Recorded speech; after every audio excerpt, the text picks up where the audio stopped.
भारत जोड़ो यात्रा के निमित्त आज बहुत बड़ा जनसभा जहां पर आयोजित किया गया है, इसमें इस कार्यक्रम के और इस भारत जोड़ो यात्रा के कर्ता धर्ता और जिनके कहने से कांग्रेस पार्टी और अन्य पार्टी भी इसमें भाग लेकर जो इतना बड़ा कार्यक्रम चल रहा है, उसमें इस कार्यक्रम के केंद्र बिंदु हमारे चाहते नेता, युवा नेता और अपने बात पे खड़े होकर हमेशा डट के लड़ते हैं, किसी चीज से घबराते नहीं, उसूल से दूर होते नहीं, ऐसे नेता श्री राहुल गांधी जी और पीसीसी के अध्यक्ष अभी आपके सामने आपसे संबोधित किया, नाना पटोले जी, सीएलपी नेता बाला साहेब थोराट जी, अशोक चौहान जी, एचके पाटिल जी, दिग्विजय सिंह जी, जयराम रमेश जी, रजनी पाटिल जी, सुप्रिया सुले जी, जयंत पाटिल जी, भाई जगताप जी और अनेक नेता इस भारत जोड़ो यात्रा में इस मंच पर और मेरे दाएं तरफ भी बाएं तरफ भी बैठे हुए सभी नेतागण, MPs, MLAs, MLCs, DCC presidents और एमपीसीसी पार्टी के सभी ऑफिस बेयरर्स और वर्किंग कमेटी के अध्यक्ष श्री नसीम खान साहब और दूसरे भी वर्किंग कमेटी के मेरे सभी भाई और यहाँ पर जमा हुए मेरे भाइयों और बहनों, युवाओं, माध्यम के मेरे मित्रों, मराठवाड़ा ये तो एक महान संतों की जमीन है। यहाँ पर अनेक संत इस मराठवाड़ा में, महाराष्ट्र में पैदा हुए और समाज सुधारक का काम उन्होंने किया। आज और भी एक खूबी है, मैं देखा बसवेश्वर का, शिवाजी महाराज का, फुले साहब, अम्बेडकर और साठे अहिल्याबाई होलकर, सारे समाज सुधारकों के फोटोओं को हमने पुष्पांजलि की। अगर ये नहीं होते तो इस देश का कोई गरीब आज स्वाभिमान से नहीं जीता था। स्वाभिमान से जीने का अगर हक किसी ने दिलाया तो इन महापुरुषों ने दिलाया है। तो इसीलिए मैं उन सबको नमन करता हूं। और एक खास चीज यहां पर है, जो ये भूमि गुरु गोविंद सिंह जी का भी है। उन्होंने यहां पर आखिरी सांस छोड़ी और उनको याद करना जरूरी है।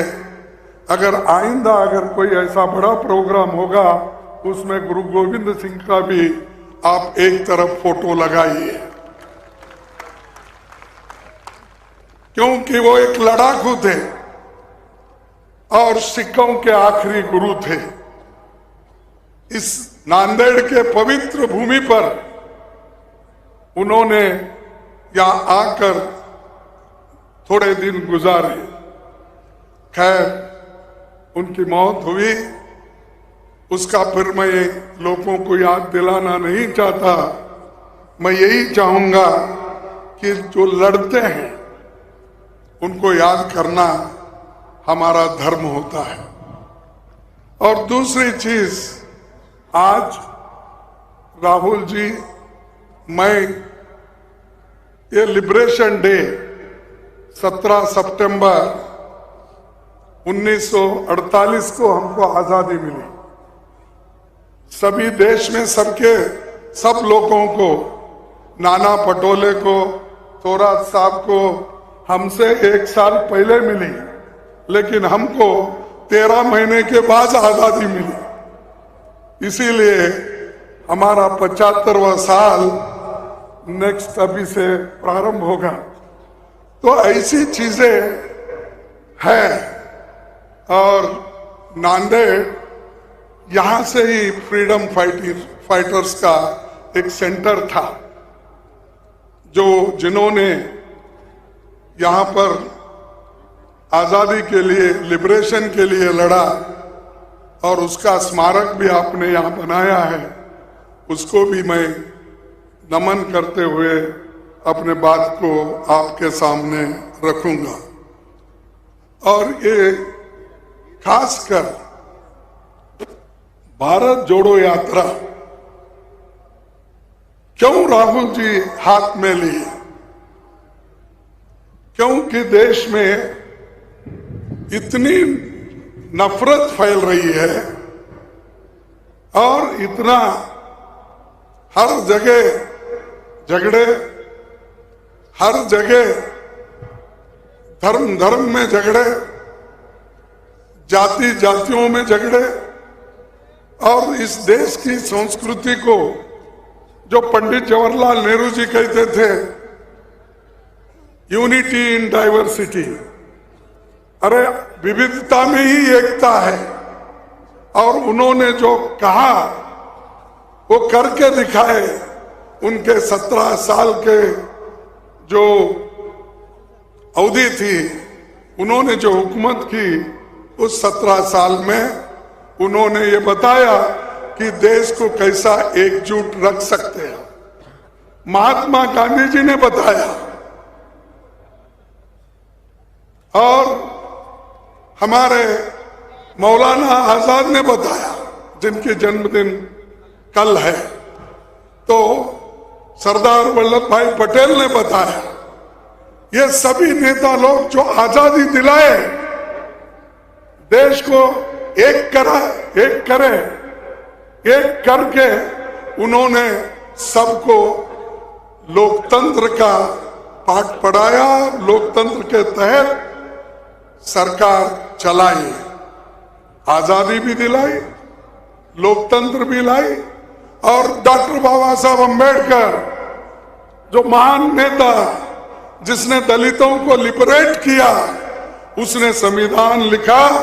उसके संविधान के रक्षा के लिए भी पूरे लोग काम करते हुए आए।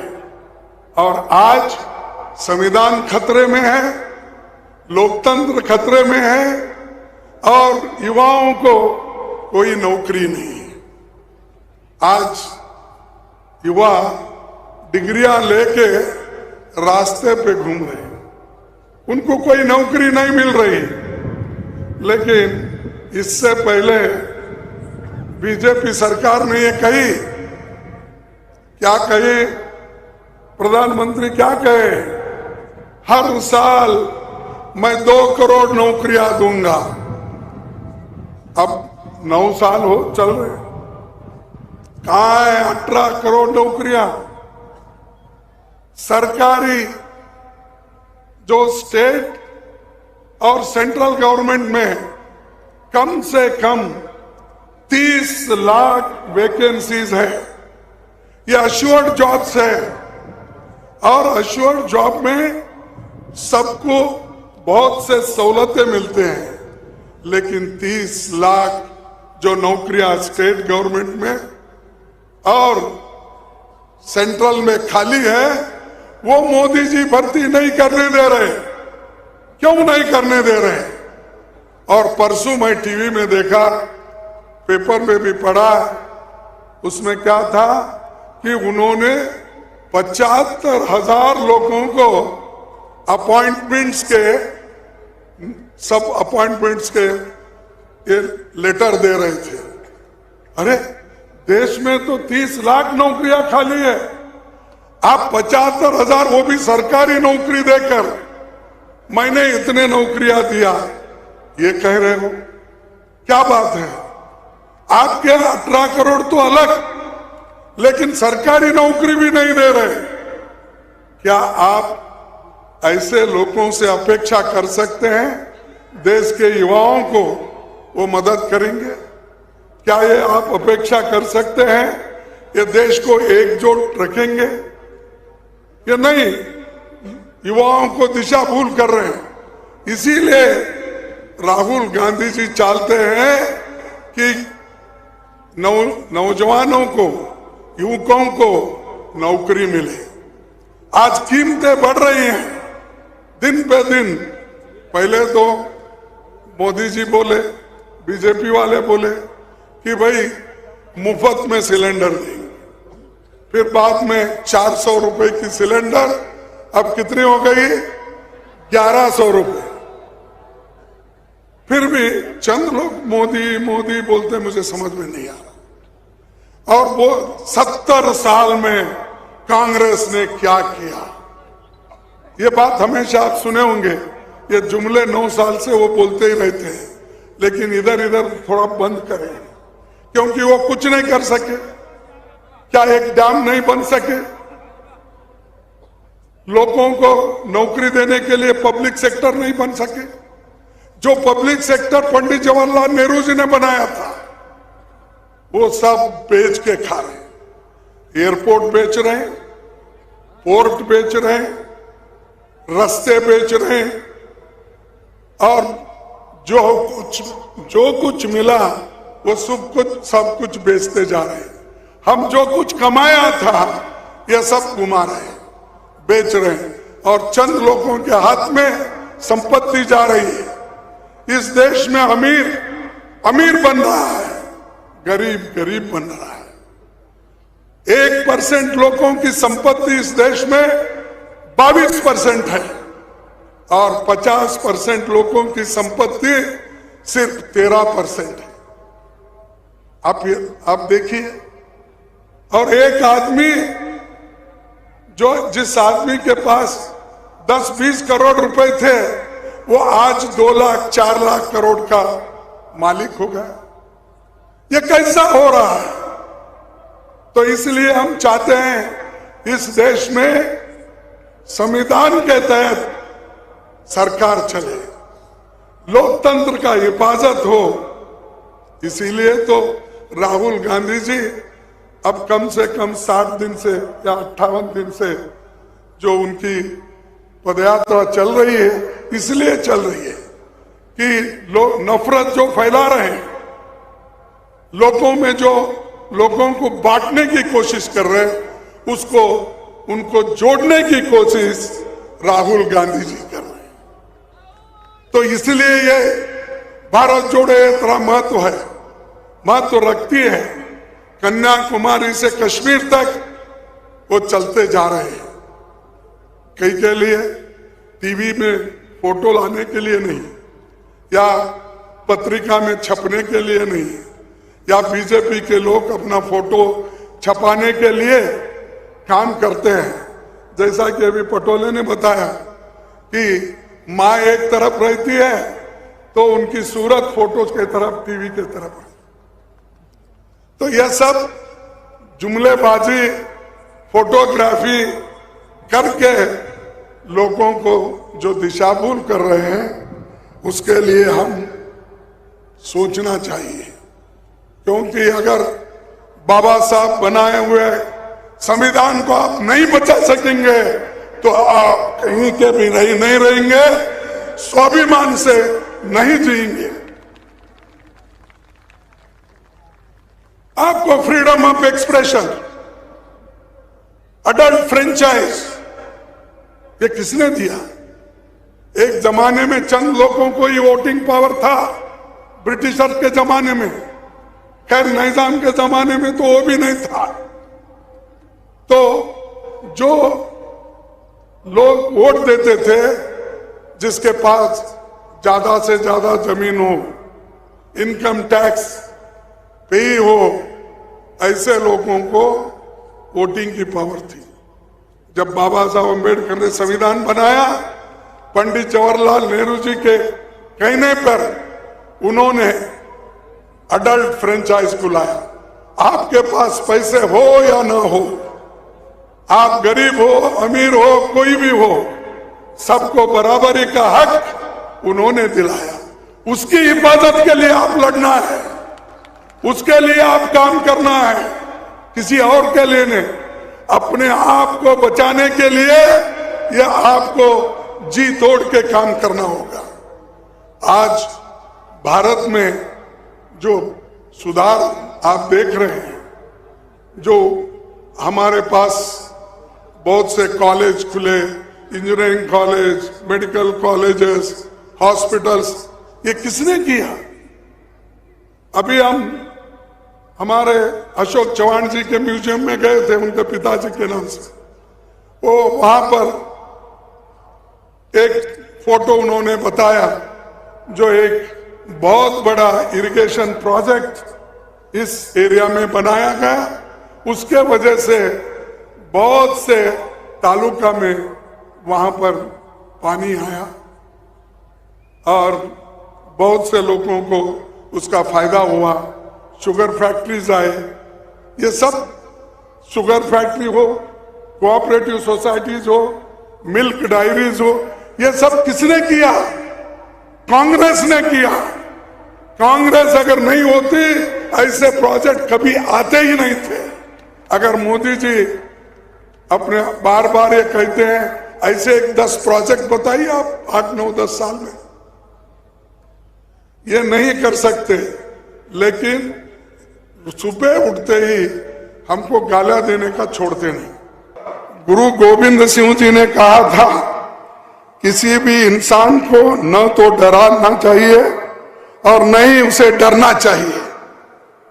आम्ही कुणाला भीती घालत नाही, पण कुणी असंच आम्हाला जर हे काय म्हणतात डराने की अगर कोई कोशिश करे तो हम डरते भी नहीं, हम किसी को डराते नहीं। अगर कोई डराया तो हम डरते भी नहीं। तो ये हमारा उसूल है और इसीलिए उन्होंने कहा था कि डर कहीं और नहीं, बस आपके दिमाग में होता है। तो वो डर निकालो, क्योंकि वो ईडी का, इनकम टैक्स का, सीवीसी का और ईडी का, ये सारी चीजों का उपयोग कर रहा है। और कहीं एमएलए भाग रहे हैं, कहीं और कार्यकर्ता भाग रहे हैं, हर पार्टी के। मैं किसी एक पार्टी का नाम नहीं लेता। क्यों भाग रहे? उनको डराना। इसीलिए आप डरो मत, लड़ो। अगर आप लड़ते रहेंगे तो ही जीते रहेंगे, अगर लड़ेंगे नहीं तो जिएंगे नहीं। और वो भी खास करके अपने को स्वाभिमान से जीना है तो हमको लड़ना होगा। कहीं कुछ दिया, कहीं क्या किया, उसको छोड़ दीजिए। किसानों को नहीं छोड़ा उन्होंने, गरीबों को नहीं छोड़ा। अरे बच्चों के पेंसिल के ऊपर जीएसटी लगाया, आटे के ऊपर जीएसटी लगाया, खाने के चीजों पर जीएसटी। ऐसी बुरी गवर्नमेंट कभी नहीं आई थी। तो इसीलिए मैं आपसे यही विनती करूंगा कि आप डरो मत, एक होके हम और आप एक होके लड़ेंगे। ये मत पूछो राहुल जी आपको क्या देने वाले हैं। राहुल जी तो अपनी बात बताए कि ये चलो हम मिलके चलेंगे तो ही देश को बनाएंगे। इसीलिए एक बार मेरे को याद आती है, कैनेडी ने, जॉन एफ कैनेडी ने एक बात कही थी। जब वो चुनाव में ठहरे थे तब एक आदमी ने उठकर कहा कि आप चुन के आने के बाद मुझे क्या देने वाले हो, मेरे लिए क्या करने वाले। तब उन्होंने कहा, अरे भाई, ये प्रश्न पूछने से भी अगर आप ये पूछ सकते थे मैं चुन के आने के बाद हम और आप मिलकर देश के लिए क्या कर सकते, अगर ये पूछते तो अच्छा होता। तो ऐसा ही आज राहुल गांधी जी और हम और आप मिलके देश के लिए क्या करेंगे ये सोचिए। इसीलिए मैं आप सबको विनती करता हूं, एकजुट होकर संविधान को बचाओ, लोकतंत्र को बचाओ, गरीबों को बचाओ, किसान को बचाओ, सबको बचाओ, महिलाओं को बचाओ। आज कितने रेप हो रहे, कितने मर्डर हो रहे, और जब कभी एक बार हम जजमेंट को देखते हैं तो भी हैरान हो जाते हैं। तो इसीलिए संविधान के तहत चलाना हम सबका फर्ज है। ये काम आप सभी करेंगे और ये जो भारत जोड़ो यात्रा यशस्वी जरूर हो जाएंगी और सरकार आज न कल बदला के हम दिखाएंगे, पूरी हम कोशिश करेंगे। ये कहते हुए मेरे 4 शब्दों को समाप्त करता हूं। जय हिंद, जय हिंद, जय हिंद। अरे जोर से बोलो, आपकी आवाज सुन के कोई बीजेपी वाला सो गया तो उठना चाहिए। जय हिंद, जय हिंद, जय महाराष्ट्र, जय भीम।